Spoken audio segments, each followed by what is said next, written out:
Pulwama type incident होगा, मैं आज पेशन गोई करता हूँ। इन्होंने वही करना है जो पहले इन्होंने किया। इन्होंने दुनिया ने कहना जी पाकिस्तान से दहशतगर्दी आई, जबकि सबको पता है कि पुलवामा में पाकिस्तान कोई लेना देना नहीं था, इनको भी पता है। तो अब जब ये उनको ऑप्रेस करेंगे और ज्यादा जुल्म करेंगे, उसका जब रद्द अमल आएगा, मैं आज कह रहा हूँ इसलिए ये सीरियस है।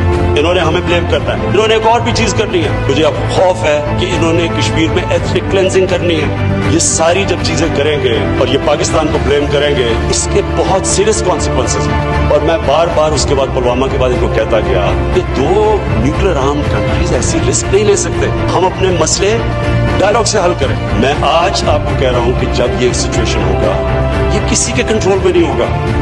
इनकी जो माइंडसेट है, और मुझे इनके अंदर एक तकब्बुर नजर आता है जो हर रेसिस में नजर आता है। ये सुपीरियरिटी में बिलीव करता है, रेशियल सुपीरियरिटी में। इस तकब्बुर के अंदर ये कर सकते हैं। इन्होंने फिर आजाद कश्मीर में कुछ करना है, रद्द अमल आएगा।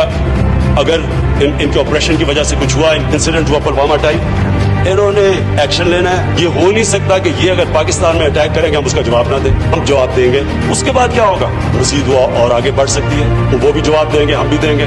उसके बाद क्या हो सकता है? कन्वेंशन वॉर हो सकती है। कन्वेंशनल वॉर अगर हो गई, फिर क्या होगा? दो नतीजे हो सकते हैं। वॉर हमारे खिलाफ भी जा सकती है, हमारे लिए भी जा सकती है। अगर हमारे खिलाफ वॉर जाती है तो फिर हम क्या करेंगे? फिर स्पीकर साहब इसी हॉल में मैंने कहा था हमारे पास दो रास्ते हो जाएंगे, एक बहादुर शाह जफर और दूसरा टीपू सुल्तान का रास्ता। एक रास्ता वो कि हाथ खड़े करके हम हार मानने की करेंगे, दूसरा रास्ता टीपू सुल्तान का कि आखिरी खून के कतरे तक हम मुकाबला करेंगे।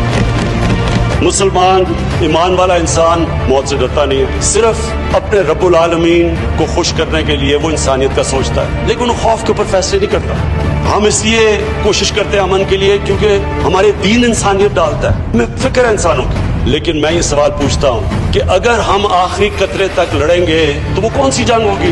वो जंग होगी जो कोई नहीं जीत सकता, सब हार जाएंगे वो जंग। उसके इम्प्लीकेशन दुनिया में पड़ेंगे। मैं न्यूक्लियर ब्लैकमेल नहीं कर रहा, मैं कॉमन सेंस को अपील कर रहा हूँ। Hope for the best, be prepared for the worst. क्या दुनिया वर्स्ट के लिए प्रिपेयर्ड है? अगर ये दूसरी तरफ चली जाती है, इसलिए ये टाइम है एक्शन लेने का। इसलिए हम दुनिया को अपील करते हैं कि एक मुल्क जो ब्लेटेंटली सारे इंटरनेशनल कानून की धज्जियां उड़ा रहा है, जिसको फिक्र ही नहीं है, क्योंकि उसको पता है कि पहले क्या हुआ जब वो कश्मीरियों पे जुल्म कर रहा था। जब यूएन की भी एक आध ह्यूमन राइट्स पे रिपोर्ट आई, पहले तो वो भी नहीं करते थे, उसके बावजूद दुनिया ने कुछ नहीं किया, कोई उनको कुछ नहीं कहता था।